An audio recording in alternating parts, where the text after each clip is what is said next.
He's like, I really like Asia. And I was like, which part of Asia? And he was like, I don't know, her boobs. And I was like, no, what part of, no, what? There's boob. Like, I started looking, I Googled the map of, like, a map of Southeast Asia. And I was like, what?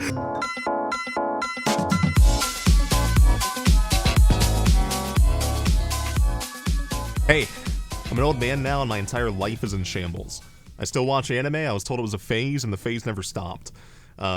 I have two of my best friends in the world here with me right now. I have to ask, is the phase over for you, and are you going to leave me like everyone else did? Who are you? It's getting there. It's getting there? I'm gonna have to start talking to young people about anime. They're gonna be like, have you watched Demon Slayer? And I'm gonna push my glasses up and go, you mean Kimetsu no Yaiba? Wow, Glenn, you really want to start talking to young people, huh? Dude, don't do this again. You've gotta get with the times. You can't do this again. I don't want to talk to young people. I hate young people. It's plain and simple. There's beauty in anime girls, and that's it. Anime characters do not actually have ages. That is all I'm going to say before we do this, because this is going to be a podcast where we talk about various anime with anime girls, and we talk about the girls. I'm not averse to men, but these two are for some reason. You can ask them. They're probably homophobic. I haven't questioned it too much. I probably shouldn't be friends with them. It's a surprisingly delicate topic. What? No, you didn't add any guys into your list either. This is just... I didn't, because it's called Anime Girls List. It says best girls. Well, you answer your question then. That's why there's no guys here. Guys are awful anyway. I mean, anime guys, pretty fucking boring, so... Mostly, yes, honestly. When it comes to especially hot anime guys, they tend to be the more boring characters. I like the ones who look like losers like me, so I can self-insert, and then I randomly have girlfriends for the first time in my life. Like that one ugly bastard, the hentai? You mean like most of them? What's the first show you guys want to talk about? I definitely can self-insert into those. Hibike Euphonium? Yeah, might as well. Yeah, so let's start with UFO. Oh, you're starting off with the big one already? Now I have to wake up already. It's airing right now. It hasn't aired yet. It's airing in like 3 days. It leaked. All of our lists are different, you know? Most of our different. We do have different lists, but I have to say, tell me right now, why the hell did I put Kumiko at third? Oh, never mind, because of Yuko and Natsuki. Well, why the hell did you put Reina at fifth? Well, there's a lot of characters in UFO, and Reina, I don't know, Reina's interesting, but I wouldn't call her expressive. I like girls who are a bit more expressive. I guess she's just like, she is a bit autistic, I guess. She's autistic, but not in a way that I like. She doesn't have the right type of autism, and also she's in love with another male. She's impure. She's a fucking degenerate. She leads on Kumiko. Why is she so high on your list? She's hot. Wait. That's all I can honestly say. Yeah, she's pretty hot and she's petty. I like it. She's I like do like the petty, I do like petty girls. She's like the hey, don't shit talk me, get good, and then you shit talk me. Don't shit talk me when you're bad. She's that kind of girl. I respect it. I have a lot of respect for her. She's also one of the girls who's like actually not a bitch in UFO. A lot of characters are like huge bitches. Like we're only showing our top 5. So there's a lot of characters that aren't on this list, but like all the characters that are not on this list, even some of them that are on this list are bitches. Like Kumiko's a bitch. I mean, Kumiko's a good bitch, but she's a bitch. Oh, you've talked about UFO quite a bit. UFO, they are just bitches. They're just actual bitches. Like that's the complexity of. Well, that's high school. No, yeah, well, that's life. Everybody's bitches. It's genuinely just life. They're just expressing it better. They're just bad at being bitches. They just don't hide it as well because they're young and dumb. Everybody has bitch in them. It comes out, no matter what you do. Even Reina's a little bit of a bitch, even if you say she isn't. If anything, it's funny how she's presented as a bitch, like, really early on, but then everyone else is way worse than her. She's a bitch in that she's blunt.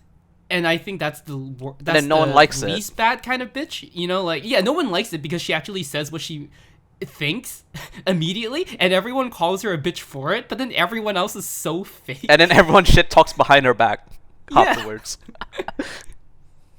How dare you have aspirations that you're describing to me? I want to be awkward and stand here and just pretend we're still kids for the next 20 minutes. That's why Natsuki is the best character, because she's the only one who's not a bitch. She doesn't say, and she can like withhold her actual thoughts. She's just chill.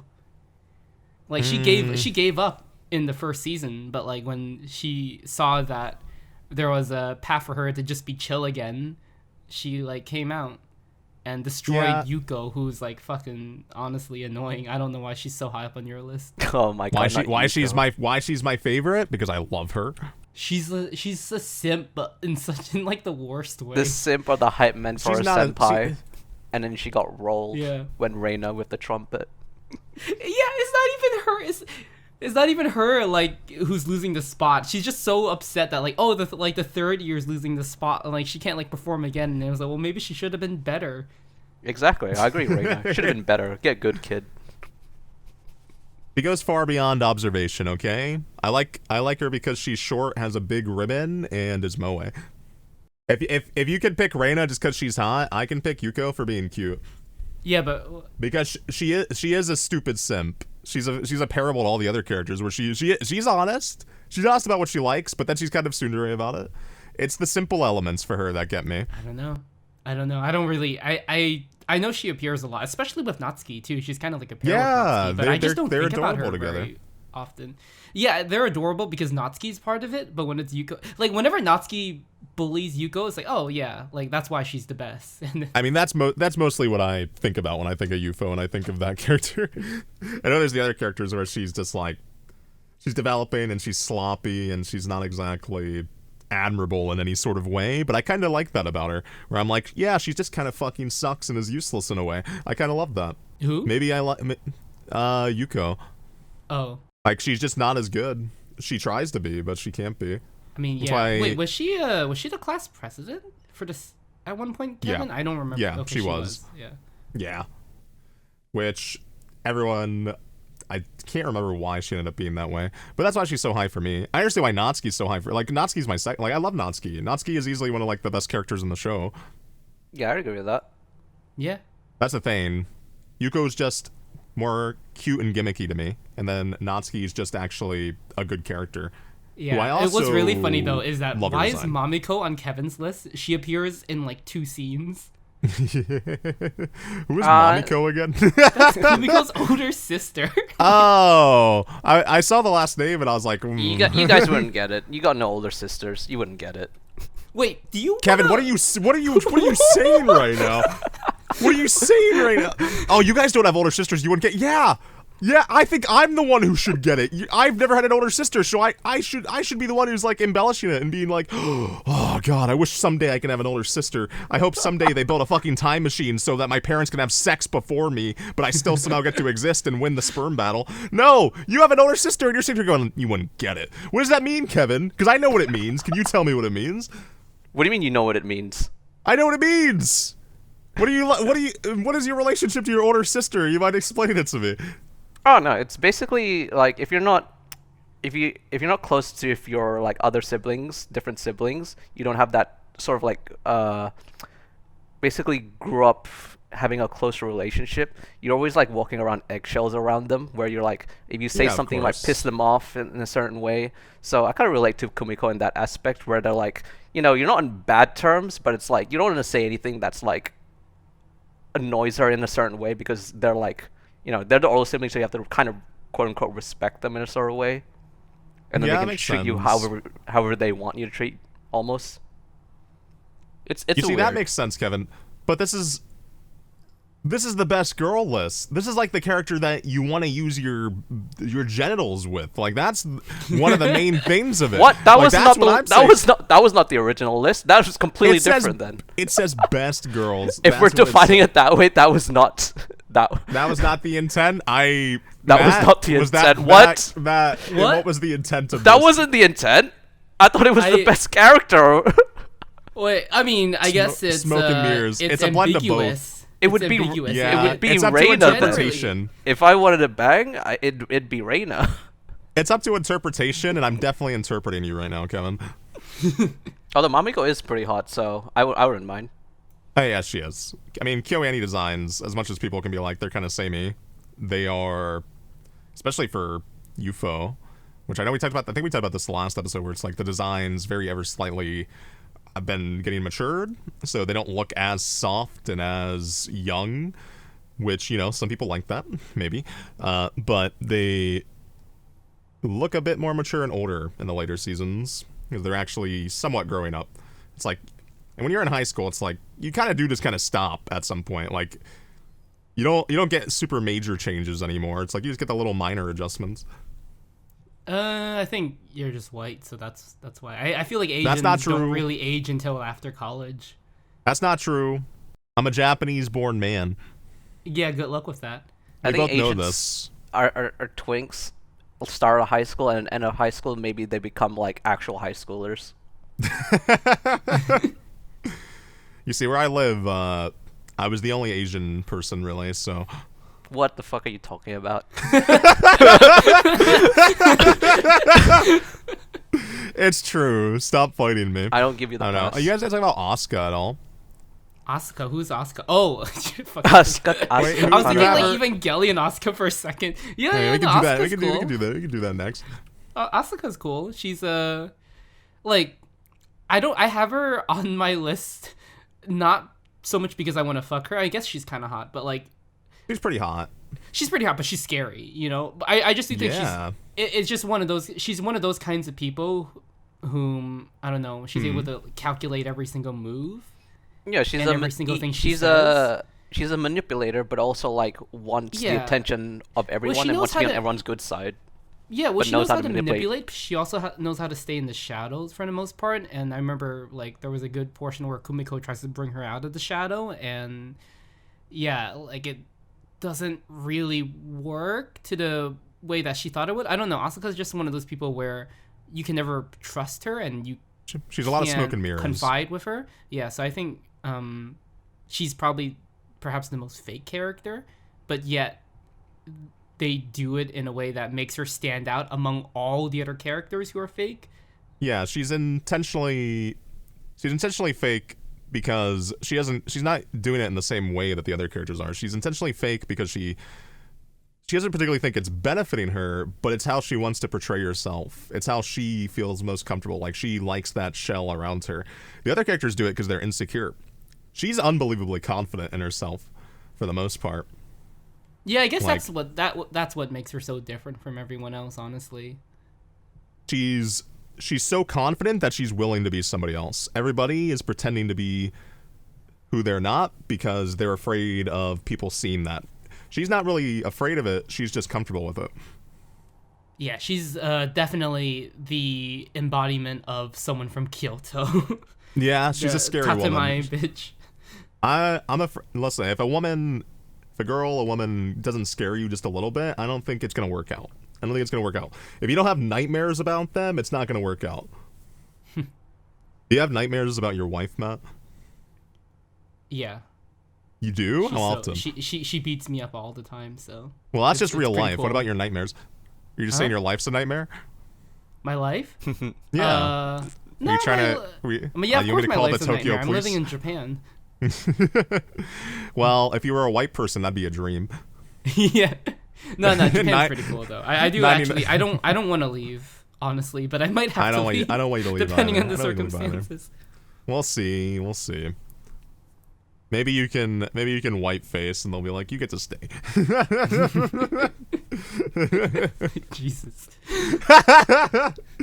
Come on. Everybody makes fun. Everybody knows that white dudes, especially, like, they see Japan as this lavish, perfect chapter that could be their life, even though they know way more about it. I always say, people are gonna fucking hate me, but I always say that the reason why I have almost no I don't have any American friends in Japan is because we send our worst people to Asia.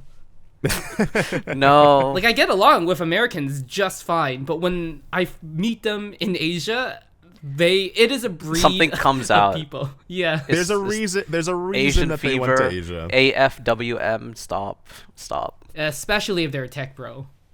They're like, oh, what did you come to do in Japan? It's like, yeah, I came here as an English teacher, but I want to like do some coding or like be an IT engineer or whatever. And it's like, oh no, I know exactly what kind of person you are.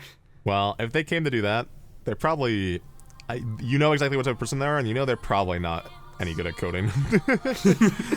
Because if they were good at coding, they would have made a bunch of money first, and then just visited Japan and the 700 days of off time you get as a tech person. Yeah. But that's enough for Euphonium. Let's talk about Eva, since you were so confused about Asuka and you were thinking about that. Evangelion. Neon Genesis Evangelion. I saw it in theaters. I saw the end of Eva in theaters recently. That would have been good. It's so good. It was so good. Like, I wish I had the opportunity to see End of Eva the first time like that. Because, like, things are made for film, right? When it's made for a film, it's really not the same when you, like, you know. You mean like made for cinema? Yeah, like, I mean, there's the very intentional thing in End of Eva where you see the movie theater, like, it's way more haunting to see it that way, because the End of Eva, when I watched it so long ago, it's like, it's pretty finitely complex, despite how much people will make YouTube videos about it and say the same thing, but there is a lot that you can articulate personally from it, and seeing it in theaters gave me new thoughts about it, and it's that Asuka, without a fucking doubt, is the best. Asuka is the best, I would say. Asuka's pretty good, yeah. She's the best out of the main three. Like, well, no, the main three, it's Misato, but Asuka is pretty good. Misato is for people who grow up. What are you saying about yourself? I'm saying no. Okay. Listen, let me explain.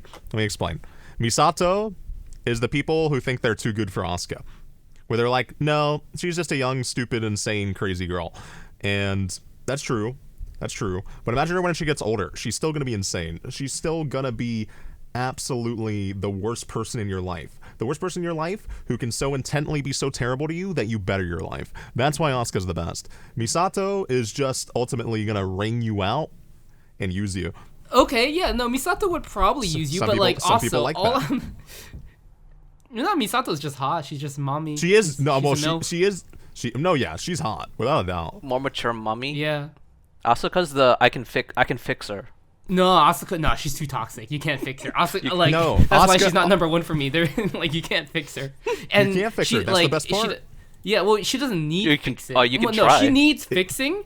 She's not like some Everyone other. in this she's needs not therapy. like Ubel from Fran, where like, she doesn't need fixing. She's perfect as she is. Like Asuka needs fixing, but she can't be fixed. It's too late. Yeah, but I mean, it's an aching beauty. Also, she's German. I don't know if that puts it down. Oh yeah, probably. Yeah, Germans are being a half bit. German. Yeah. You guys are being really. Listen, my other half of the family's German. I'm not German. Yeah. Well, how does it feel to be half a Nazi? I'm not German. They are. Okay, go ask my Oma. Go ask my Oma. Let me call my Oma on the phone right now and ask her what's it like to be half a Nazi because you grew up in Germany during World War II. They had no choice. Here, one sec. Beep beep boop boop boop. Hey Oma, I'm having a discussion about this anime that aired when you were probably like 40 years old called Neon Genesis Evangelion, and there's this half German really hot girl, and they're saying that Germans are really ugly and that you're half a Nazi. How do you feel about that? Oh, she had a fucking heart attack. Thanks, Matt. Thanks for killing my fucking Oma. Well, that's one less German in the world, so that's fine.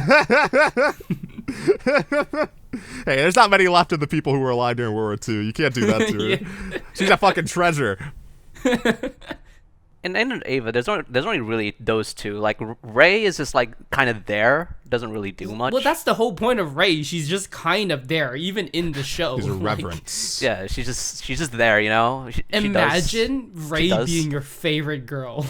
Yeah, you must be so boring. There's a lot of people like that. I don't understand those the are mindset the people behind it. Those are the people who own like 17 Onaholes. That's the type of person who likes fucking Rei. It's like the kind of person who watches Poor Things and like totally doesn't understand what it is. The people who like Rei watch the end of Evangelion and they're like, well, that's weird. I'm gonna jerk off to her later though. It's like, oh, that's weird. She's like actually like a deadbeat child. Like, as soon as they saw her disobey Shinji's dad at the end of Evangelion, they were like, oh, I don't like her anymore. They were like, "Oh, I can't like overwrite her personality and like I like my I can't, women I can't submissive. I can't overwrite her personality and make her do all the things I want. Like she's gonna talk back to me at some point.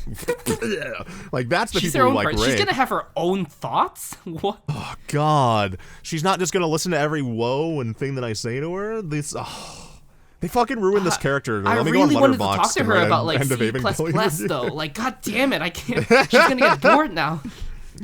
God, I fucking hate you. You changed so much. You used to not think, and you just used to ramble on about the same 7 stories I have about the same 7 people from work. How can you don't love agree me? with me buying the fucking NFTs? The monkey NFTs. You said you loved the monkeys. You thought they were funny. Well, I told you they were funny, and you were like, "Oh, that's funny." But come on. In a nutshell, that's honestly all I have to say about the girls in Evangelion. It's been that a is really it. long time. Because the Well, thing there's is, not I that actually much to watched say. Eva 3+1. Like, I still how haven't many watched years it. ago now? I still haven't watched it. It's been a while since it came out. Like, and the Yeah. thing is, it took forever to come out, and everyone always talked about it. It's like, man, it's been forever since it's been forever. I can't believe it hasn't come out yet. I wonder if it's ever going to come out. And then it comes out. How many years has it been? How many years has it been? Like, it's now the opposite 3 issue. years? I'm pretty sure been it's 2 or been 3. It feels way longer. For that long. I thought you meant the difference between like the rebuilds and an end of Ava, because like 3.0 plus 1.0 basically was like the difference between the rebuilds and end of Ava. They could have just remade it again. Is how long it came out. God. Yeah, why did yeah, they do such a basically. thing? That's why I hate anime. I know Yeah. I'm stuck in this phase for the rest of my life, but this is why I hate anime. Anyway, it I'm was a genuinely different curious generation. to see, for you to see it though, Glenn. I don't know if Kevin's seen it. I don't I've know if seen Kevin's it. that into Evangelion. Okay, I just wasn't like, really do you- interested in the rebuilds, but I do want to watch. Well, watch it. I feel like you don't need to It's- watch the rebuilds Not really. to No. watch the last one. The last one is basically just a. You could think of it as End of Eva is draft 1 for the Evangelion movie, and then 3+1 is like the movie that maybe the movie he really wanted to make. You think No, so? no, Potentially. no. It feels like that in the end. It's Ano's. He's happy now. He's like, actually, life isn't so bad. Go touch grass. I've got a wife now. See ya. Well, no, that's basically the whole point of Mari. Like that's how the Yeah, film. he's got a wife. He's got a wife now. That just came out Yeah, of like nowhere. Mari and is saved him. literally like it's funny that Mari's not even in any of our lists, but like Ano's Mari's dead. basically Ano's dead like to me. Ano's wife. And the way that it ends is literally what Kevin says. Like, just stop caring about Evangelion. Fucking go outside. And what? I have to watch a 3-hour-long movie for it to tell me to go fuck myself? Yeah. It's like, oh, haha, like you wasted 3 hours of come your on. life. That's Oh, pretty come funny. on. Come on. It is No, pretty it's- funny. It's Imagine pretty the- funny. imagine the- it is imagine a the perfect peop- troll move.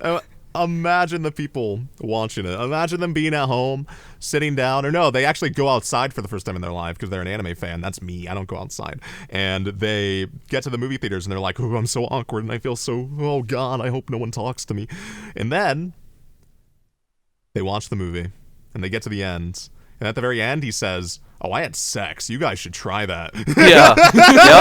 Yep. That's actually the movie. That's. I want to 3 watch hours. it now. I want to be insulted at the end because that's for me. He made that for me.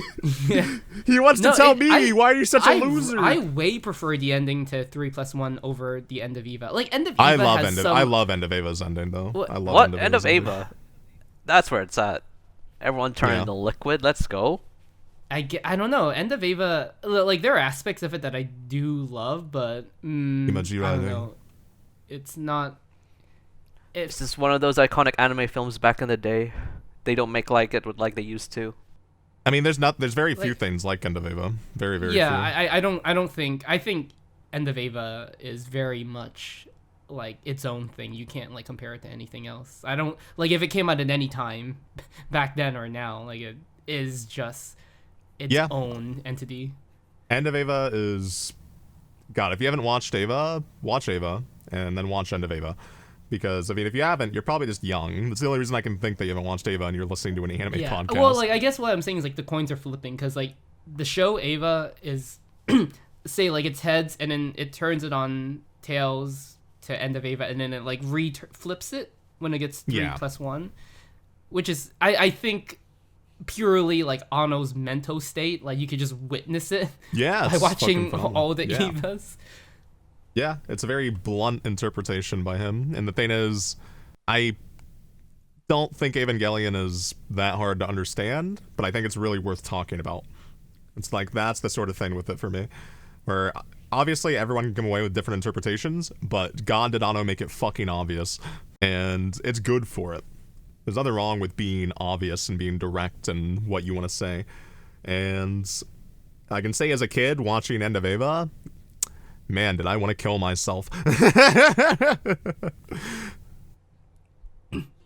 That is basically Evangelion, and I want to talk about Nisekoi.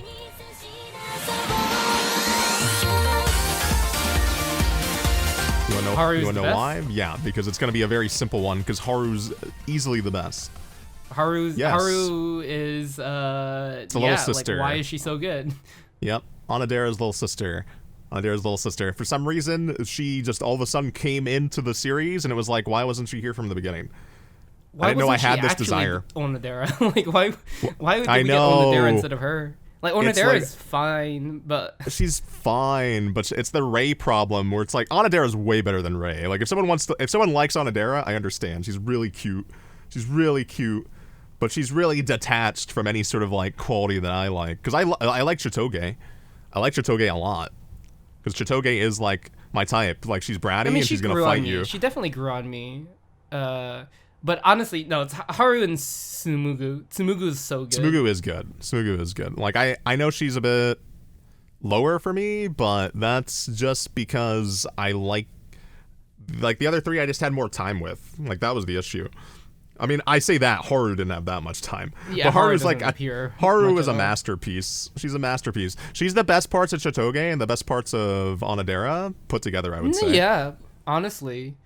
She's like a perfect Sun character with the perfect amount of dere at the same time. It's she exerts such a unique balance, actually, of like both the dere and Sun. She feels usually human. Are like, yeah, like we're using the anime nerd weeaboo words, tsundere and kudere and all that nonsense, but like she legitimately just feels like a real person. Like, when you talk to a real girl or a real guy, it's like and you find like the perfect balance of like, oh, they fuck with me, and then they show me affection. Like, that's the best. That's why she's the best, is finding like that increasingly human person in an anime character that isn't just a stereotype.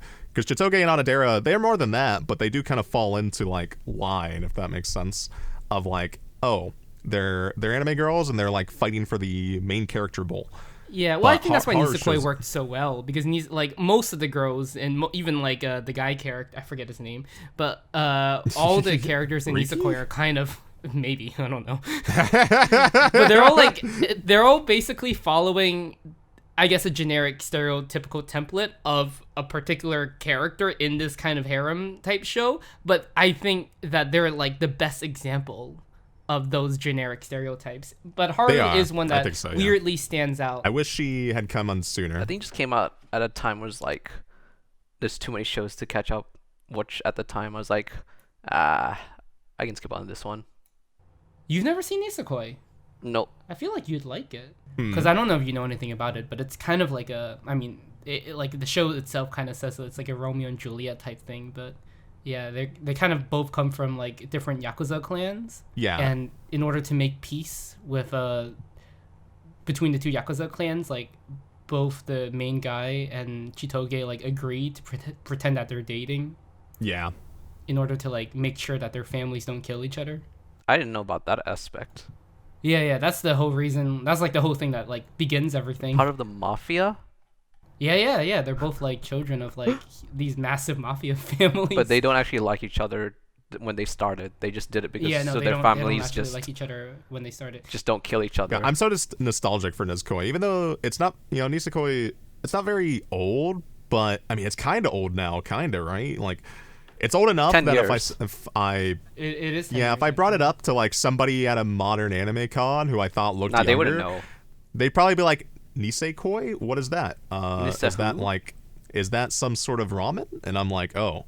But Haru's just really underappreciated. I think that because I don't think I've had any discussion or seen any discussion online of how good she is outside of like us talking about her. I mean, I don't remember. It's been a long time, so I don't remember how much she appears in Nisekoi. Not I've read enough. the manga, and she appears more in the manga, obviously, but to where the show gets to, I don't remember. Not enough. In season 2, she just shows up, and she has a little bit of time. She has a little bit of time. She definitely got her appreciation, but it was a struggle to. I think it's a struggle for people to root for a character they know is going to lose. But that's the fun of it. Like, Quintuplets. Quintuplets is perfect for that. Well, because no, honestly, you don't know who's going to lose in Quintuplets, though. Like, Quintuplets, I would say, was the most unpredictable.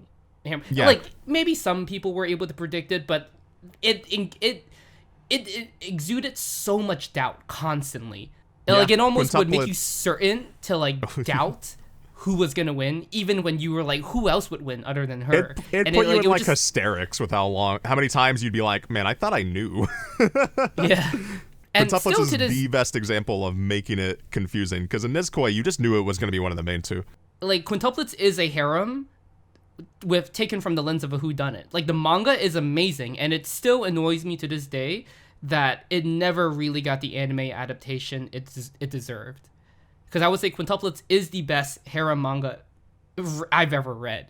And yet the anime adaptations from season 1 to season 2. Season 2 was a bit better. Season 1 was like, let's pretend that this is Nisekoi for some reason. And then, like, the movie was like, what the fuck are you talking about? Like, what the fuck is this? What did they do in the movie? I never watched, because I only watched season 1. And I was just like, I'm going to read the manga. I'm good.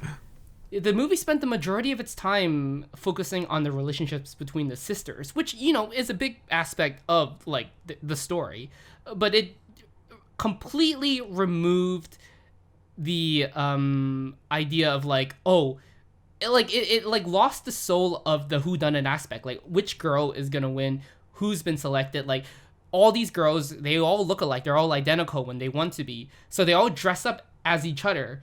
Who can you trust? Like, how can you trust that he's talking to, like, the girl he thinks he's talking to? Like, and, like, he eventually, like, himself is like, how the fuck can I tell? So he, like, has to, like, know all of their intricacies and, like, learn. And he, like, genuinely has to learn the characters deep down. And even if the characters, again, were, like, caricatures of, like, traditional tsunderes or kuderes, or, like, kind of like they come from characters you could recognize, like, you feel like you've seen these personalities before, but, like, it forces you to dig down on them. Like, are they just this on the surface? Because if you just see them on the surface like this, you, like, cannot keep track with who is who at times. You see, I think that's one of the most, like, I'm glad you brought that, because I think that's, like, one of the best things about Quintuplets is the fact that it has all of those stereotypes and archetypes, but that's how real life is. When you look at somebody, you stereotype them, no matter how much you try your most to not to. Like, oh, that you guy's a tech people all the bro. time. That guy's like a finance bro. Like, yeah. You know, like, and then, like, if you get to know them, hopefully they'll be, like, better. Yeah, like, everybody has an illusion of who you are. Even if you feel like, oh, I've known this person for a week, you still have an illusion, still an assumption about so much of them. And then Quintuplets is like a heartening depiction of actually learning who these people are instead of getting, or, you know, sticking around the assumption, the illusion. You're actually forging a genuine connection with them. Because Quintuplets, I agree, it is one of the best harem MC choose bowl series ever, if not the fucking best. It's very innovative, even though it's hard to explain to somebody without them actually reading it themselves. Yeah, no, Quintuplets is amazing. Nino's best girl for that one. I know we're not talking about Quintuplets actually, but Nino is best. Nino's so good. I mean, I know we didn't write it down, but Nino is best girl. I know you don't like Yotsuba that very much. I don't. It's not that I dislike Yotsuba. I just don't feel anything towards Yotsuba. I feel like I feel something, like some sort of affection, or like there is an emotion that I kind of have when I look at all the characters. Like, oh, Ichika, like, I think about her, you know, she's the one who's the most guilty of acting like all the other sisters.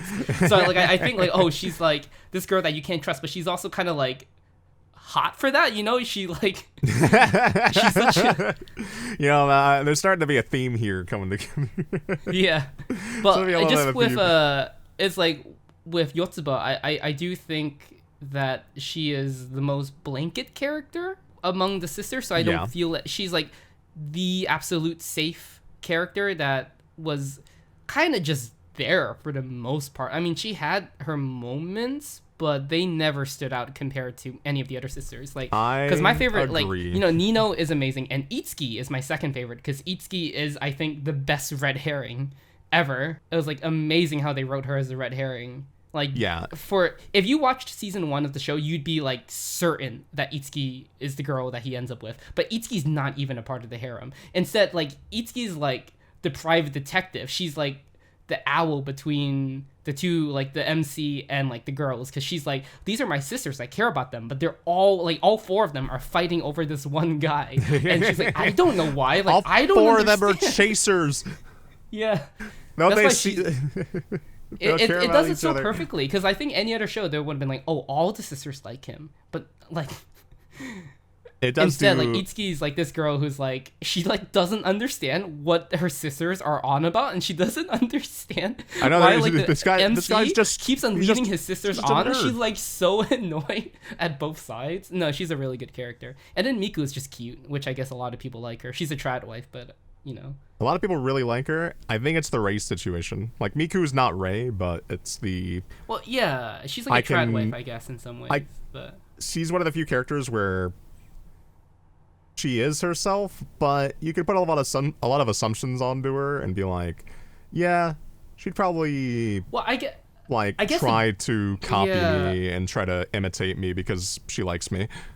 I think, yeah, basically the big thing about Miku is that in the beginning, she's such a different character from what she ends up being. And she is one of those characters that, like, change everything. She changes everything about herself because of the guy she likes. Which, I hate that type of girl. Yeah. I hate the type of people who change themselves for others. Yeah, I don't think it's as bad as in, like, some other shows, but, like, Miku is a lot of... Like, she is following that sort of trope of character. I do think she's, like, a good version, like a much better version of that, but even then, yeah, like, she is. It's a lot of people are like to, that. A lot of people are like that when especially when they enter relationships where they're like, well, I'm gonna make my entire life about this person, which is like, that's how you have a bad relationship.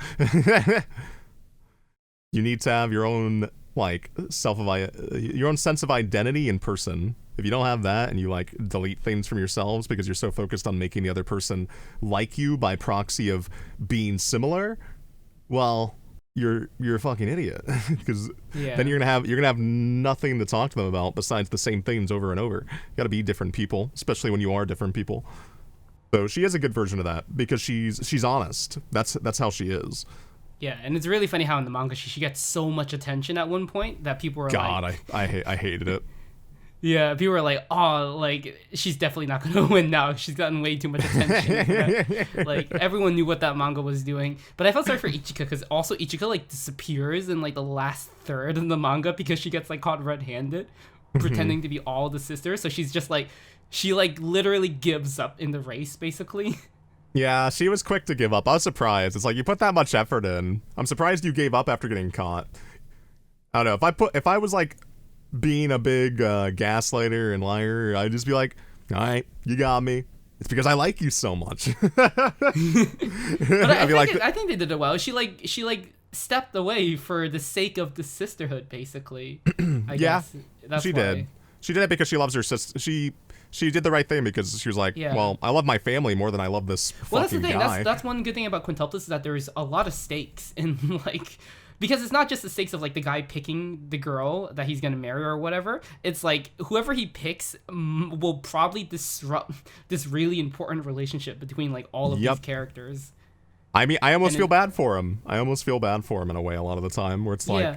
I mean, it makes sense why he's so reluctant to choose anyone. Like, usually, like... in most stuff, it's like, oh, the guy's fucking dense, you know? He fucking doesn't know anything. He's a fucking idiot. Yeah, but this guy, like, he is 100% aware of what's happening, and he knows, like, the consequences of what his actions would be, which is why for so long guys, I can't do this. You gotta stop. Guys, you gotta understand, this is unfair to me. You guys haven't thought about me. You guys are thinking about me so much. Have you ever thought about what I'm thinking? He's like, please. And they're just like, I like this guy so much. Oh, I haven't actually learned that much about him. Like, he learned so much about the sisters. Well, they're just like, they're so obsessed with him that they never take him off of the pedestal a lot of the time. They eventually do, but he's on it for so much of the series. I feel terrible for him because he knows exactly what's happening. That's to why Itsuki's like the best in that aspect. Like Nino is like the best because she like knows what she wants and she'll go at it. But she does it in a way that's I like an honest person. least Yeah, destructive. Yeah, like she does it in a way that's not destructive at all compared to what all the other compared sisters to everyone do. else. Yes, where they come up with schemes and evil plots to try to make him fall in love with them or pick them. Yeah. And then Nino comes up and she's just like, God, I fucking hate you, but I kind of like you. And it's like, well, I love honesty. Nino's the best. Nino's without a doubt the best. And also, easy. Probably the hottest. Yes, the hottest, I would say. I would definitely say the hottest. Yeah, I mean, that hairstyle, especially when she cuts her hair, yeah, 100%. I like the expression she has a lot of the time. Yeah, that too. It just, it all falls together. Yeah. No, she's really good. But we can talk about a show that Kevin's actually seen. To Love Ru. I can do that one. Yeah, you can. We've all seen that one. I mean, To Love Ru has so many good girls, to be honest. Like, they could all make the list, but the top 3, like 4, kind of almost unanimous. Like Momo, Mikan, Yami, I think all have to be somewhere there. Without a doubt. And there's no. For a lot of people, including myself, I think Momo number 1. Like, what's not to like about Momo? She's assertive, dominant. Literally wants to create a harem plan. She's with the other girls. It's perfect because she is herself and she doesn't change herself to make him like her, but she's like willing to. She's like, oh, you like this? Okay, I can do that sometimes. Like that's the best part about her. Where she's poly. Like willing she's to. Poly. She's pro poly. She's like, well, you can have everyone as your harem. They all. I don't like that about her. I don't know. I think it's more so like she knows she's not gonna win, so she's devising like the second best case scenario. It's honestly it's decently done. You know, To Love Ru is actually pretty good in the actual like character and narrative department. Not as complex as Quintuplets, but like Momo basically accepting, oh, I've lost. So I'm gonna try it this way because I want to be happy and I'm selfish, but I know that I can't get what I want, so let's make it so that everybody can be happy. Like it's actually she's a very interesting character. I think that's why she gets so much time. One, because she's really hot and her personality is great, and then she really desperately just actually likes Yuki. Yeah, one other thing that I think is really interesting is that like she keeps on trying to add girls into the harem to make sure that like not one girl wins, because it'd be like too many to pick out of. Yeah, there's too many for you to have a favorite now. You can't do that. No, she is like I think that's what made To Love Ru Darkness so unique for a harem, because it's like one of the girls is actively trying to gaslight all the other girls to be in a harem so she can be a part of it. And Rito knows. It's another one where it's another reason it's so good. It's the same as Quintuplets where Rito knows. Like early on Rito doesn't know, but then he knows, and then he's just like he's considering it. You know, every male ever who reads it is like, why wouldn't you do it? But it's the same dilemma of imagine that actually happening to you. Like, and you actually have to consider these people's feelings. Like, whenever people like read manga or watch anime and all this stuff, they never like consider, oh man, if these were real people, it's because they're too busy like beating their meat. It's like if they're real people, it's pretty hard to be like, yeah, I can love all of you the same amount. Fucked up. It's fucked up. So he's just a genuinely good guy. And another rare harem protagonist that isn't just completely dense and insufferable. Which is most harem. I mean, I don't even know if there are any harem shows these days. It's not as much as it used to be, obviously, because it adds time. It adds time. Yeah. There is a single harem show this season, if I recall correctly, but yeah, they were the isekai of their time in a way. Not isekai is a bit more. But if you look back at, like, I don't know, probably like 2013, 2014, 2015, there's quite a lot of harem shows. That was the era of harem shows. It was. And then the era before that was the era of ecchi, but there was no male. Which I preferred that era, where it was just like hot girls. Ecchi, but no male? Yeah, like Ikitosen, Senran Kagura, what's the other one that I'm forgetting that's really popular? It's escaping me right now, but like ecchi series that are just like showing off the girls, but not having them be focused around a dude. And then they realized, oh, we can just make the dude a completely blank slate and just everyone can self-insert. That way no one like feels like they're getting cucked. It's perfect. Which that happened recently because Blue Archive is having like a collab with Mahjong Soul. And I think in China, it is a Chinese game, right? I'm pretty sure. In China, they like, a lot of the fans paid for a truck that is basically suggesting that because Mahjong Soul has a bond system and the Blue Archive girls will be in that they're technically being cucked. So they like disagree with the decision to put them in Mahjong Soul. What is it with people in Asia sometimes? Like, what is going on? I know, I'm on their side. I'm hella on their side. Stay the fuck away from my wheelchair wife, Himari. Oh my god. Stay the fuck away from her. She has really nice feet and elf ears. Do you have anything else to say about To Love You though, other than Momo? Because I don't know. I don't really. I was just letting Kevin. I was letting Kevin go off. Honestly. I mean, the second character, Mikan.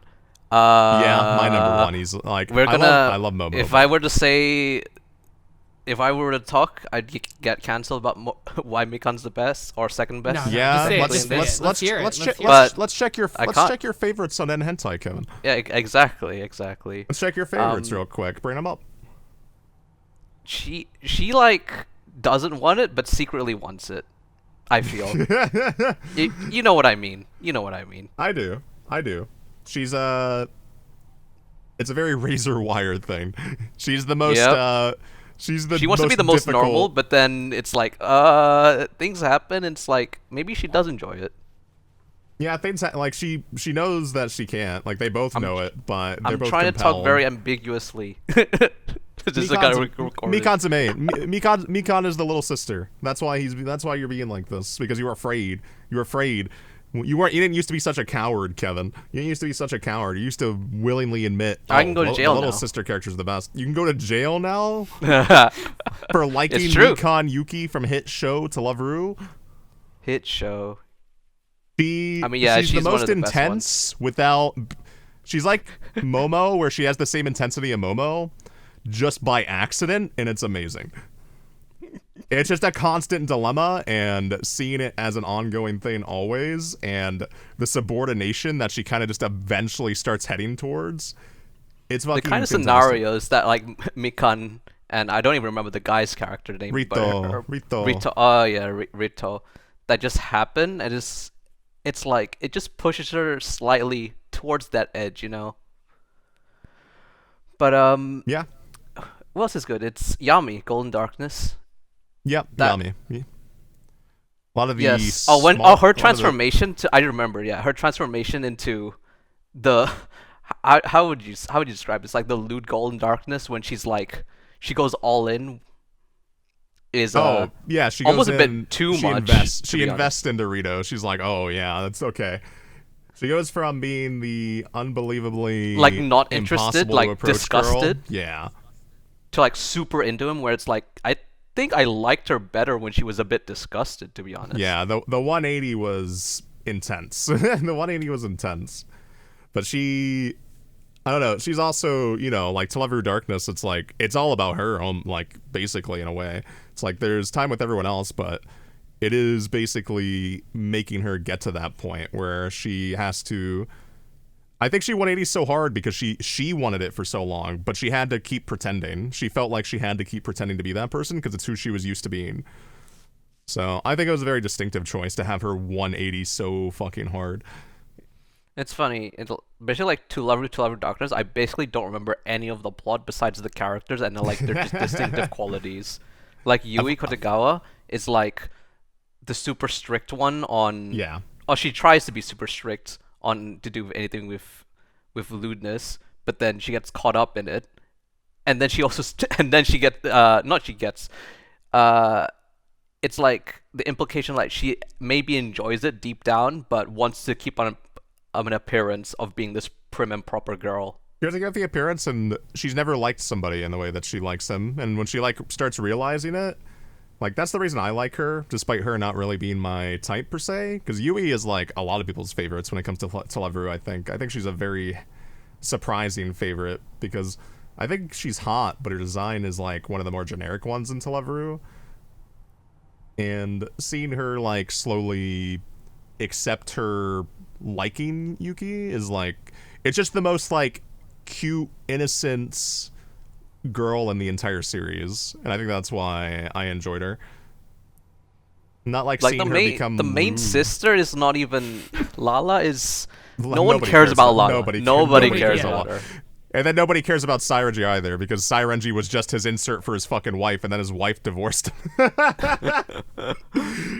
His wife divorced him, and he got really bitter about it, and she tried to fuck with him as well.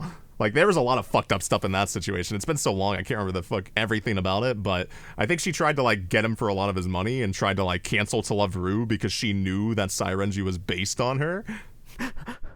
It was very crazy. Like, I think Televeru had to stop being published for like a month or two, like the original story, before it became Darkness. I mean, okay, imagine being the wife though, where it's like, wow, he's drawing a lot of very attractive girls that are nothing like me, and then my character is this fucking super basic loser girl that nobody really keeps putting in their favorites. What the fuck, bro? This is what you want from me? This is what we agreed to when we fucking set our oaths? I didn't agree to any of this. I can't blame her too much.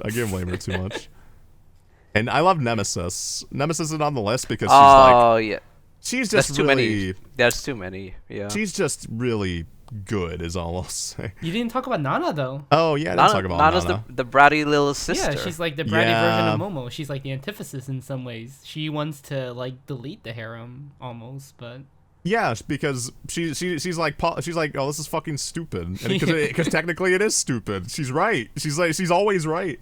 She's always like perched on the edge of destruction is the main reason I like her. Like you said it best, Kevin. She is bratty. Like she's technically, you could call her a tsundere, but she is just bratty, and she's just like, I want things to go my way. I want things to go, like, that's why I like her. I like bratty characters. Like, I think that's very obvious.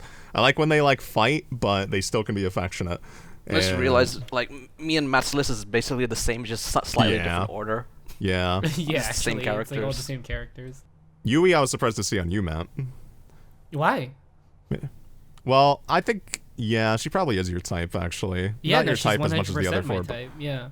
I think Yui is the only like human non-taboo character that stands out in Televeru, because almost all the characters aren't human. Like Mikan is a human, but she's like taboo. Like Risa. Risa. She didn't have enough time, but if she was one of the main girls. Yeah, that's the thing. Like Risa, I think the reason why Risa might work in this sense is that she's so apart from all of this.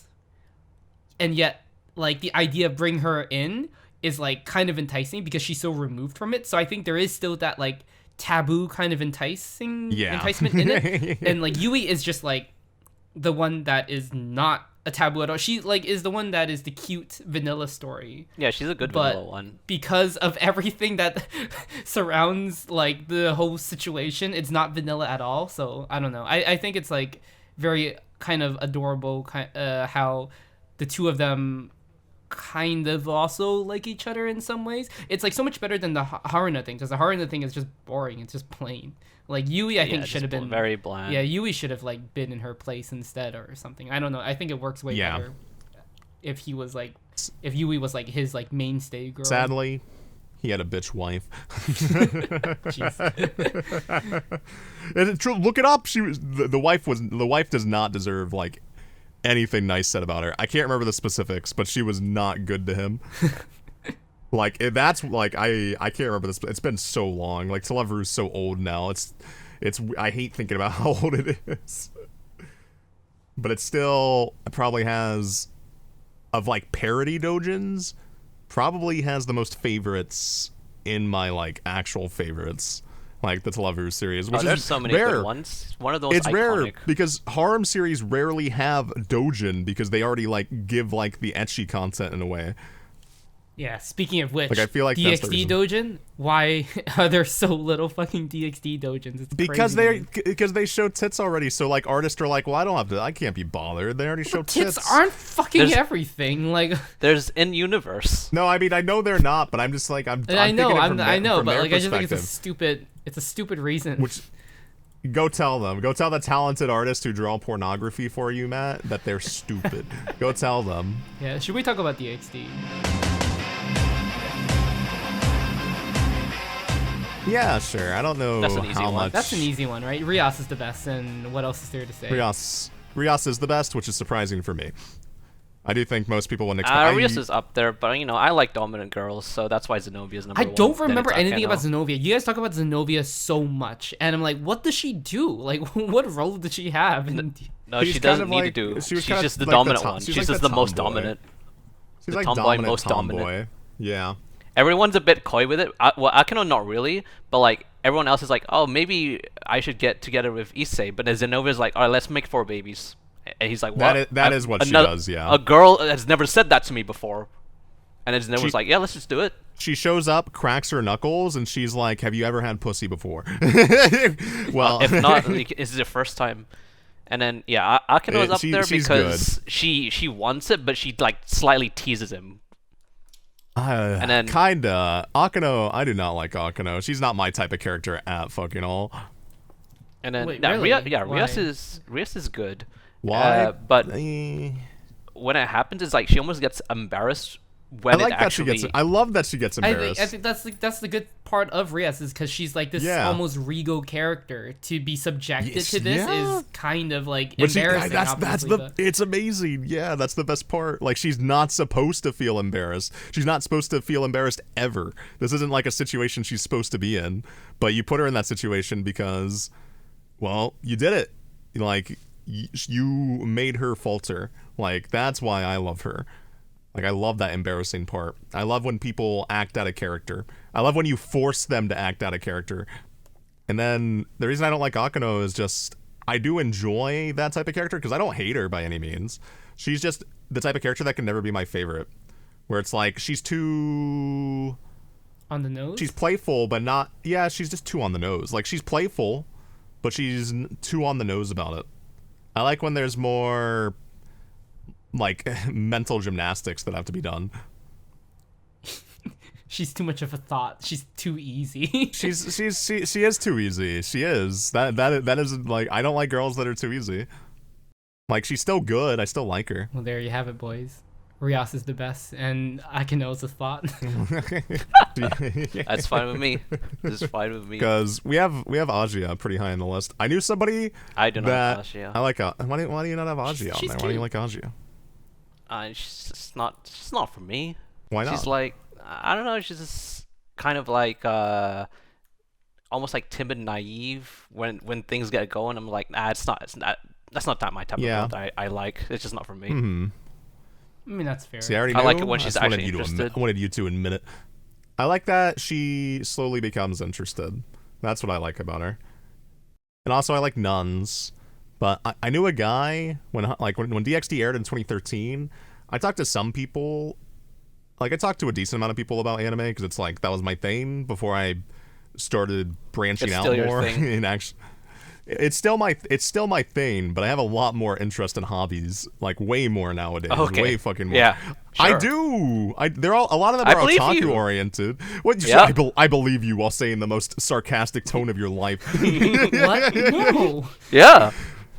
Kevin, I've known you a million years, and you think I can't read? Like, some people still gonna read sarcasm. I don't. And also, I've known you for a decade plus. I know how your sarcasm works. Yeah, but other Oh people my don't God. know. That's the point. Whatever. Shut up. There was a guy I knew in high school. I talked to him about high school DxD. He didn't know how to do Japanese pronunciation, and he was just like, "Oh, I love Asia." He's like, "I really like Asia," and I was like, "Which part of Asia?" And he was like, "I don't know, her boobs." And I was like, "No, what part? No, what?" I was like, "What are you talking about?" I'm like, "There's boob." Like, I started looking. I googled the map of a map of Southeast Asia, and I was like, "What?" Oh, no. I was like, "Is this like the calculator trick? What am I missing?"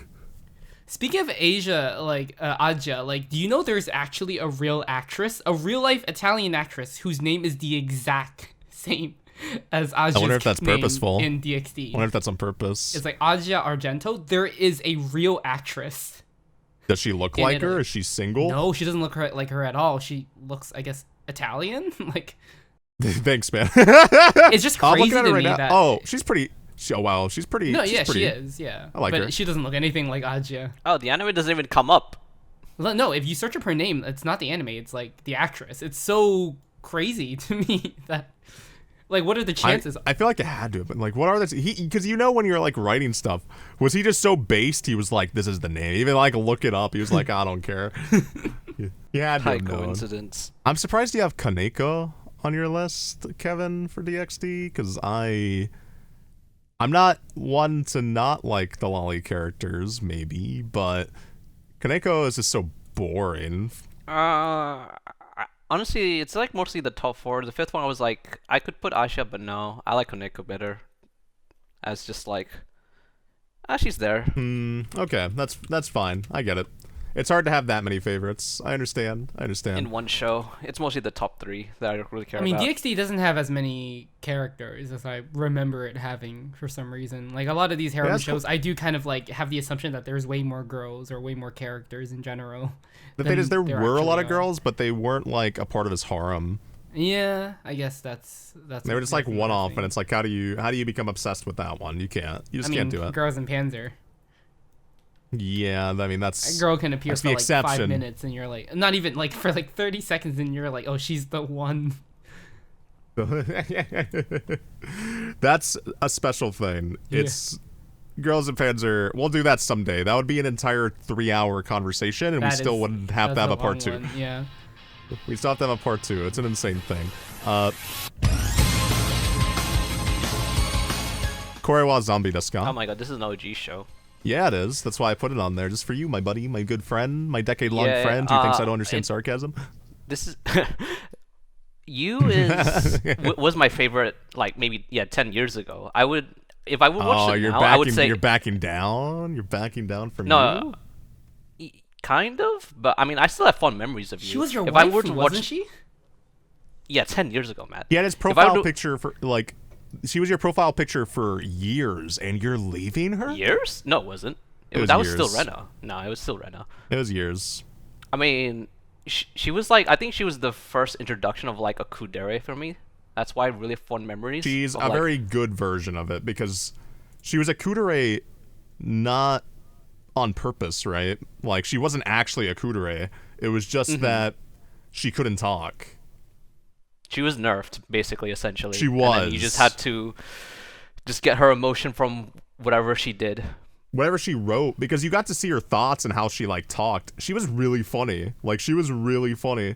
Like, if she actually was able to talk, I feel like she would have been my favorite.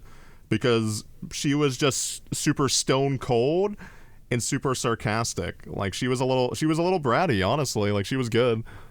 But if just not her... Just emotionless face, and then she's writing the most sarcastic thing on her notebook. Yeah.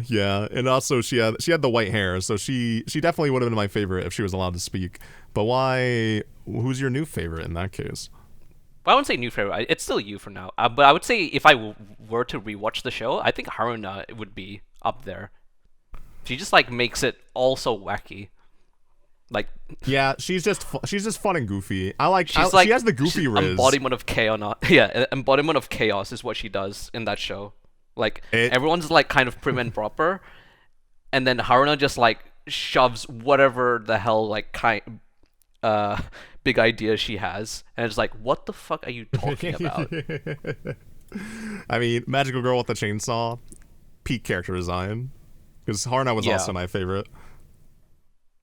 I think that honestly, was all the other girls are pretty good as well. Like Seraphim, that's like a tsundere to the extreme. Like what was it? Yeah. She was like part vampire, part what again? She was part vampire and then part I don't fucking remember. It's been too long. She's like two things. Like she didn't need to be two things, but like yeah. And then Yuki Yoshida, the most kind of normal girl ever. She was super normal. She was super normal in a show full of fucking weirdos, and that's why that made her even more weird. So that's why I liked her so much. Yeah, because it's just one normal girl character in the harem, which is like, that's It's almost like out of place having a normal character. Yeah, that's why she's good. It made her the weirdo. She was the weirdo because everyone else was normal. Like they were normal because everyone was weird. Ultimately, that's really all I can even say. Like, it's still a great show. I think Korewa Zombie Desu is like still super funny. Had really good visual direction, and the girls were all super. Haunts me. good. There's no season 3. Haunts me. Yeah, it's such a shame. I get sad whenever I think about it. Would have been a banger. I wanted to know what happens because I usually when I really like a thing, I'll go read the light novels at least, but I just never have with Korewa Zombie Desu because I just don't think it can't be the same without the visuals. That? Yeah, you can't translate that. The visuals are what. Yeah, like the visual comedy is what really made it. Like, we didn't even talk about the guy, but Ayum was like a pretty good main character in a harem. Oh yeah, honestly. he was like, Matt might disagree, but I think he was basically like Korewa Zombie Desu was probably the closest thing to Konosuba in a way before Konosuba was a thing. You're asking the wrong person. I don't remember Korewa Zombie Desu. You don't remember enough?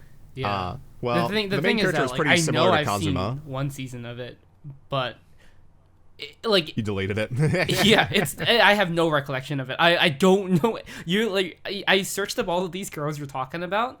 I don't remember anything. The only reason why I remember you is because Kevin had it as his profile pic for like ever.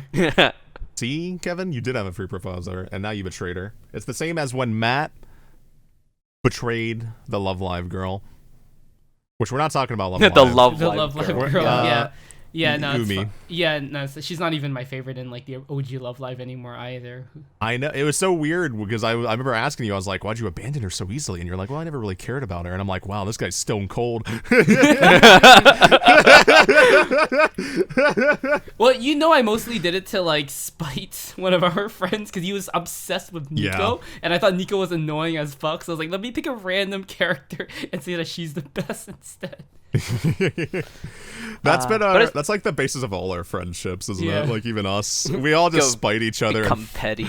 We're super fucking petty. Yeah. We're super but fucking. I don't know how we're still friends. It's a funny it's... way, and then sometimes it's not in a funny way, and I'm like, why are these people my friends?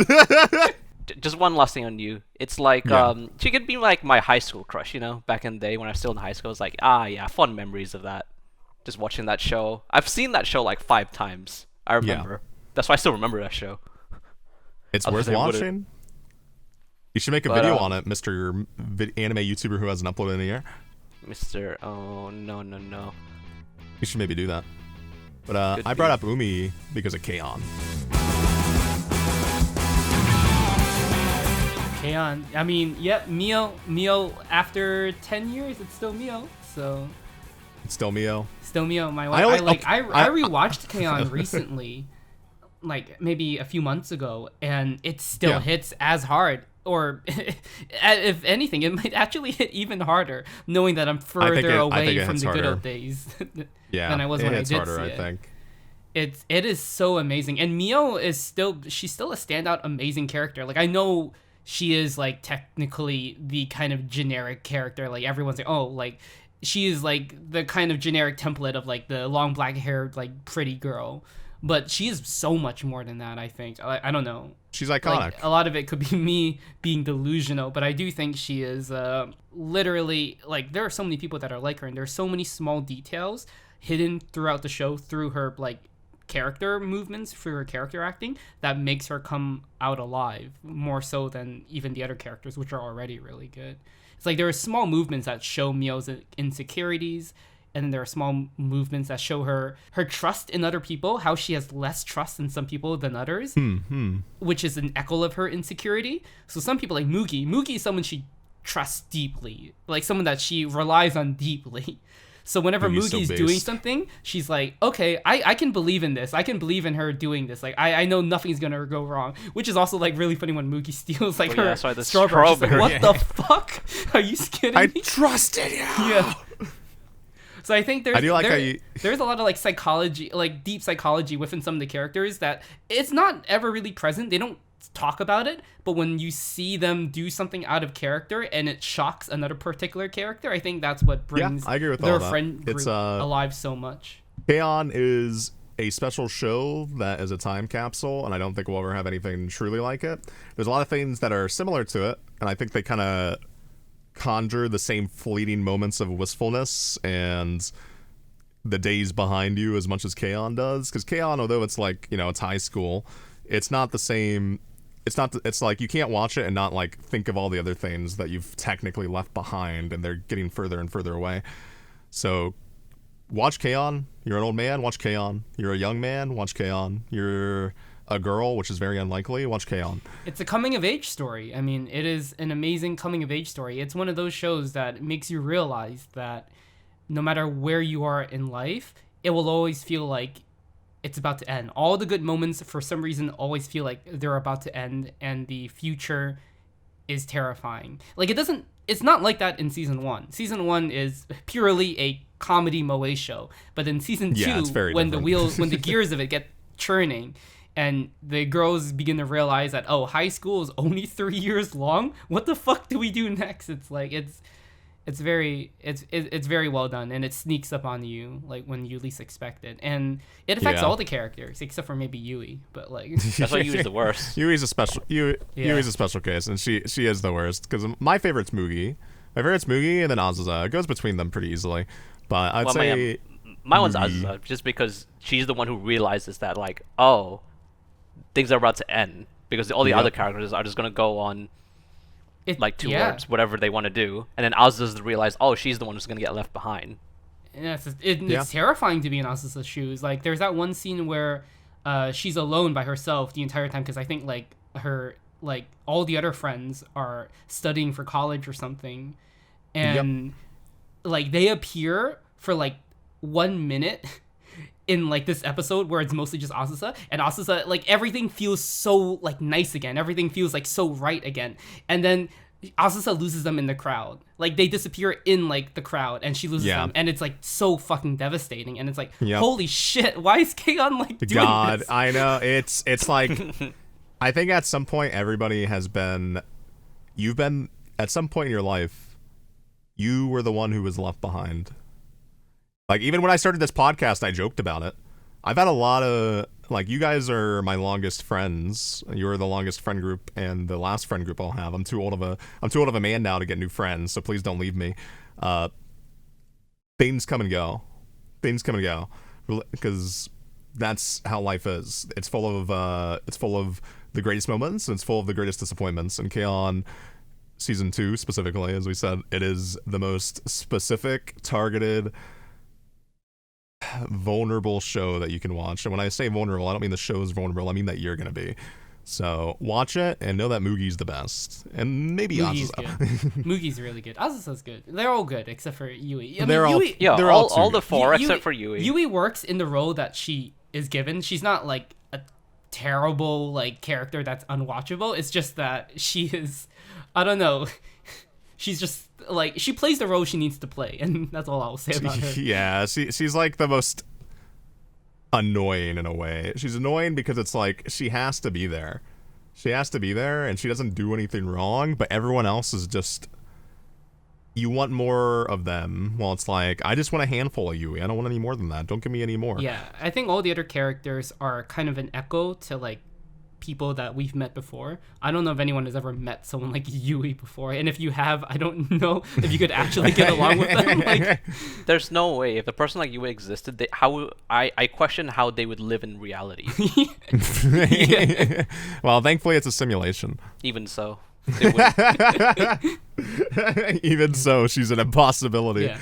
Also, I know we haven't said anything about Ritsu, but Ritsu's also really good. Like, Ritsu is kind of like that bit of a toxic friend that you have, because like she's insecure about herself, and to bring herself up, she like brings other people down. She like brings her friends down, not too maliciously. She doesn't do it maliciously, but I think it's almost subconscious the way she does it.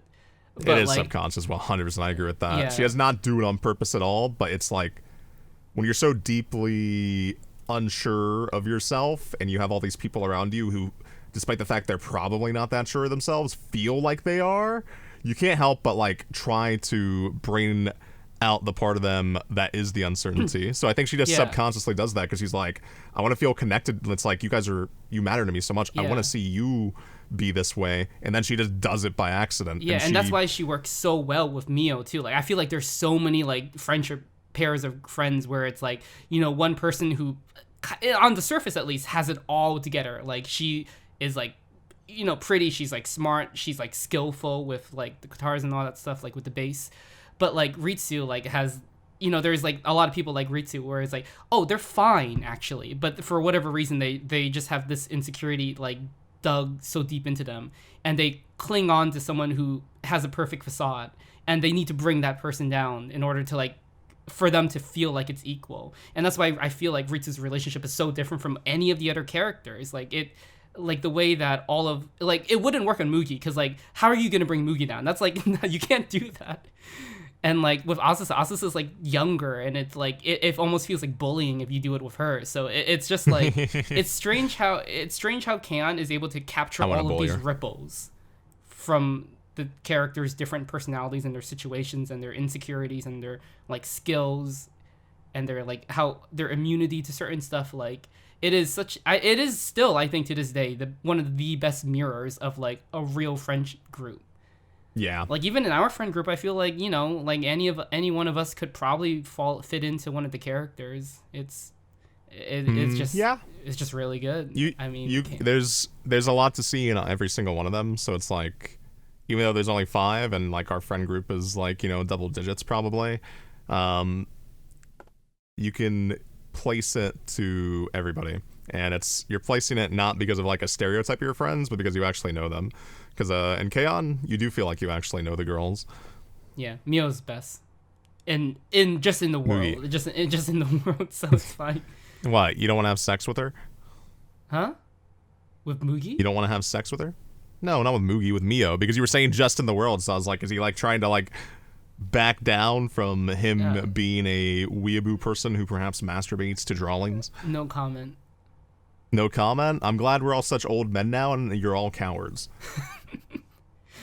Matt, I would jerk off to your anime wife any day of the fucking week. I'm happy to hear that. Yeah? Does it make you feel a little bit uncomfortable? One of your best friends in the No, whole you've world? said way more stuff that's made me feel uncomfortable. That's like one of the safest shit you've ever said. Okay, let's not bring that up. I'm getting paranoid now. What did I say? So anyway, Kaguya-sama? I don't think that one will be fast. Kaguya is fast. I mean, I easy. And then K, why is K so good? K, little sister syndrome. I guess that. This is a syndrome, and she's got the one-liners that make it funny. But I is up there, but I think Kaguya is the best written. Of course, obviously. Garu. The Garu. He just does it so well. I mean, she's like the epitome of like the best a tsundere done like to peak perfection. I think. Kaguya. You think Kaguya's like? I don't actually I never really saw Kaguya as like a tsundere. I guess she kind of is. Well, they are. They don't want to admit their feelings to each other that they like, so they do. I guess she's in just roundabout written ways. so differently from like the. Yeah, he's written very differently. I've never even like seen her in that light. Actually, that's interesting. I agree with Kevin that she definitely is a tsundere technically, but you are unbelievably right in that. Yeah, Kaguya-sama is such a differently written series that like you can't describe them with those words without feeling gross. Where you're like, no, Kaguya is so much more than that. I can't just say that. Yeah, she's like, a multifaceted character. You can't just describe it in one word. She does it's like so many things. it's describing a real person as that. I would, because okay, if at any point. You two have had it. Fuck you. But if any of the people who are listening, who are probably loser anime fans who have never had a girlfriend in their life, never had a boyfriend in their life, your significant other would most likely be quite mad if you described them as a stereotype like tsundere. Most women would not like that. I can tell you that for sure. Most women would be like, "What the fuck? Don't describe me as that. You wouldn't do that to Kaguya. Fuck no, you wouldn't do that to Kaguya." I like how competently incompetent she is. Like, she's fantastic. Kaguya is like definitely one of the type of characters where I'm like, I don't want to see lewd fan art of this character, really. I don't really want to see Kaguya naked. That's what made that like one OVA like weird. That was a different timeline. Really weird. Like, that's what's going on there. That's Also, a different timeline. I can't believe that none of us have Chica on our list, on our top 5. Chico's just a gag character. She's She is just a gag dumbass. character, yeah. She's just a little. She's a bit more than that, but she is mostly that. Like she's just a dumbass. She's a great dumbass. There's way too many better characters than her.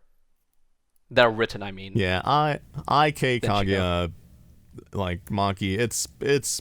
She didn't stand much of a chance. Maki is so underrated too. I feel like people don't really talk about Maki, but Maki's gag is like I think one of the best gags in the entire series. I even like Lino. It's so devastating. It's so devastating. Yeah, that's a way to describe it.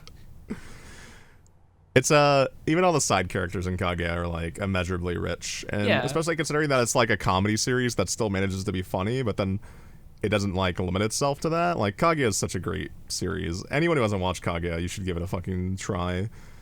Like if you're just thinking, oh, it's a comedy, I don't like comedy, you'll like this. You're awful. It's a disservice to just call Kaguya a comedy. I mean, it's not just a comedy. I feel like it is like, it is. The show dissects human relationships, not just romantically, but in terms of like friends. There are so many moments where the show throws like characters into certain situations that mirror real life, and it makes a joke out of it. And you know, a lot of it is social situations that we don't talk about because they're so ever present, but they are still uncomfortable. And we just don't really look at it head on. And the show does kind of tackle some stuff like where you could be you could be like in a huge friend group and you're like actually friends with like one person in that friend group, but you're not that close with them. You're only like really brought together by the larger friend group. And then what happens if you're just like left alone in the room with that other person that you're not that close with, but you're still friends with them, but you don't know what to say to them because like you need to be carried by like other people that you know to like actually talk to them directly. You don't have you're friends, but you don't have an actual connection. Yeah, and So, like the show, when you don't have an actual connection, what do you does that? Like it tackles things that are like actually pretty uncomfortable. It's drowning in the way it tackles it, like in that context, and also the context of like, oh god, I fucking adore this person. I don't want to fuck up in front of them. Like it does it so perfectly. It's so fucking amazing. It's the pinnacle of human misunderstanding without it being the super generic type of misunderstanding, because they're not misunderstanding each other, they're almost misunderstanding themselves. Yeah, like a lot of these are like, especially the gestures between Kaguya and Shirogane. It's like I think they do it for each other in some ways, but they are mostly doing it for themselves and their own self-esteem and their own delusions. Oh yeah, they like their delusions go far, and so does their ego. Yeah, Kaguya is another very unique show that stands on its own. It like it's a comedy, but it's like a rom-com, but it does transcend beyond its genre. Like I feel like it's one of those shows that I hate when people use genre to like describe things. I'm like, that doesn't mean anything. It's just a thing for marketing. But I also do think it's one of those shows that like begin its own genres where like, you know, when you see something and say, oh, it's like Titanic, you know, like there is like that whole genre that just follows something, like a whole subgenre that just follows something, a predecessor that's just so massive. Yeah.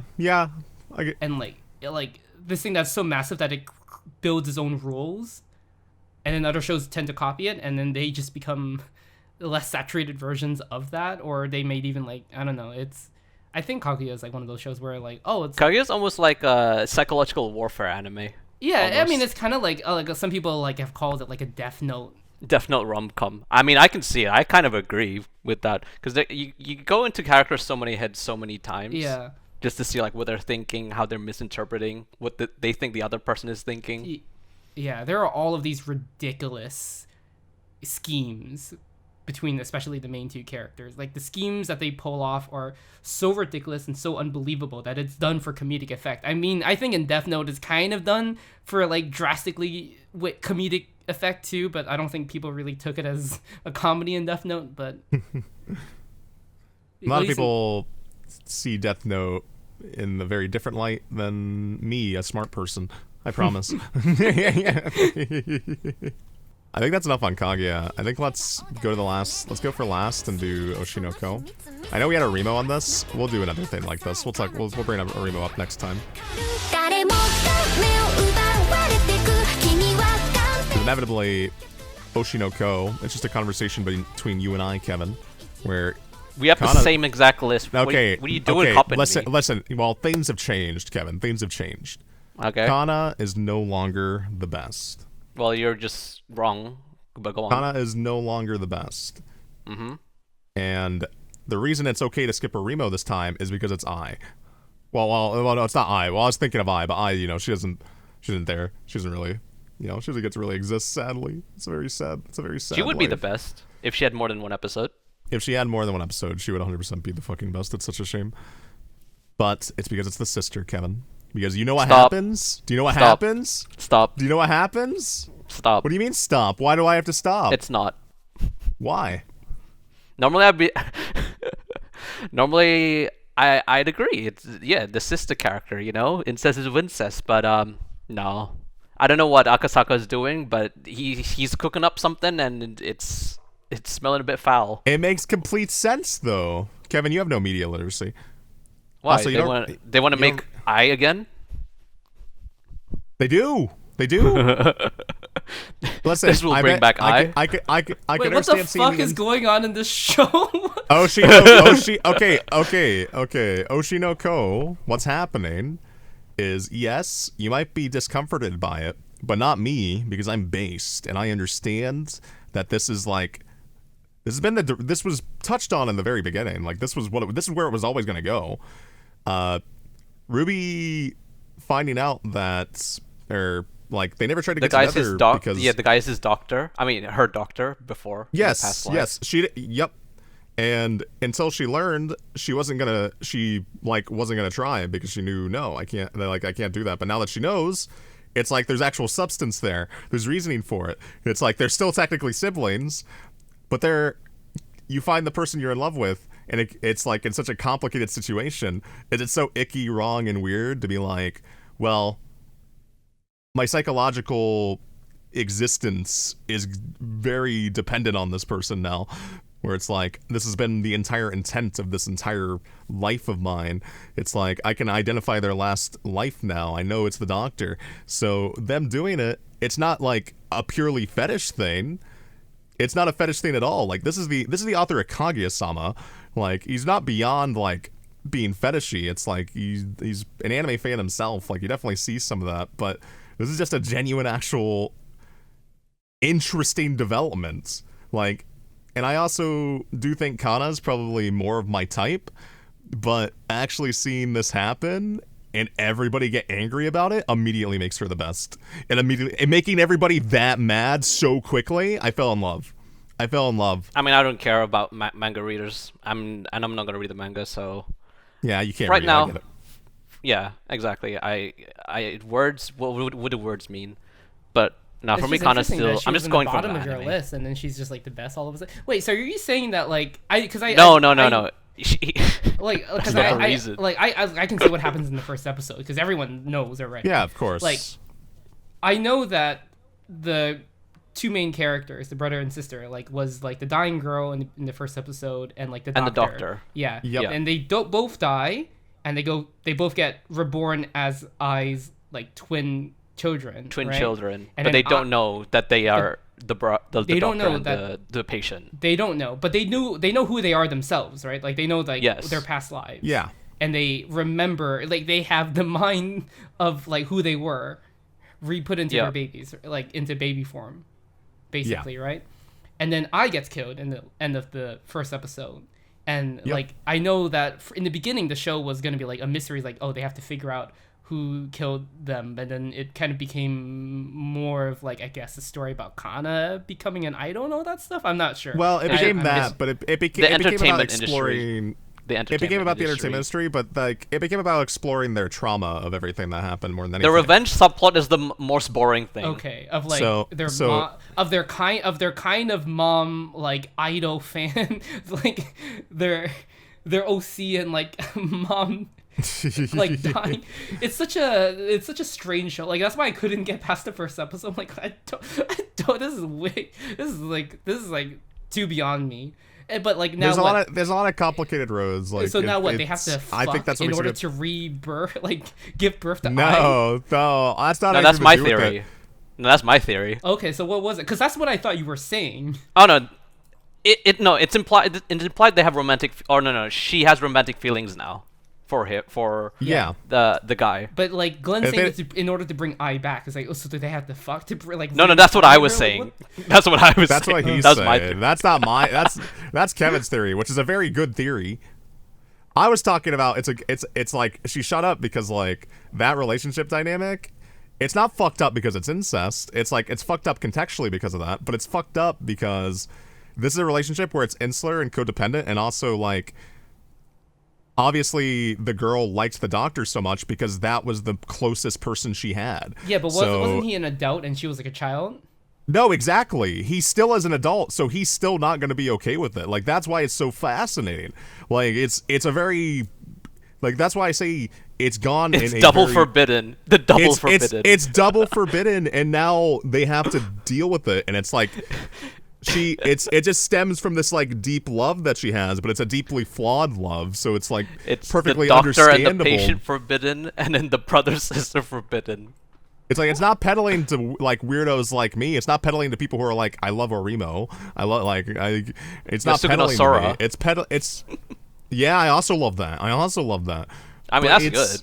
It knows what it is. Obvious. It was obvious from the beginning this was going to happen. So I don't know why everyone got so she was going to find out either way. But I'll see. You know, in the later seasons, what happens. I don't care to read it right now. It's everyone should have saw it coming, and if you didn't, you're stupid. Well, and yeah, they are. I don't know how you read this and you get upset because Oshi no Ko was never about like, oh, what relationships are going to happen. No, it's about how fucking insane, because like Matt was like, I can't even get past the first fucking episode, just how insane and interconnected all of these weird concepts are coming together. And it finally starts to come together again in this chapter, which is like one of the most recent chapters, because it actually does something cool and different, and everyone freaks out. Twitter. I felt like I freaked out in the first episode. How did they get past the first episode? And now they're getting upset. Like, why are they upset now? Like, why weren't they upset before? Because they died. They didn't think it was gonna happen. They're like, she won't still love him. No, she's obsessed with him. And now the only way he can get out of this situation is he has to reject her. He has to reject his own sister. Like, think about that. Think about the words I'm saying. I just don't understand, because I watched the first episode and I was like, no, this is a fucking incest show, but like in the worst way possible. I'm not watching it. Like, how is this coming? I knew it from the episode. That's why I stopped. What's the best way possible, Matt? Out of curiosity. What's the best way possible for incest? I don't know. Yosuke Sora? Yeah, sure. Just admit it. Admit what you are. Everyone will like it. Okay, Matt's favorite show is Yusuke no Sora. No, it's not.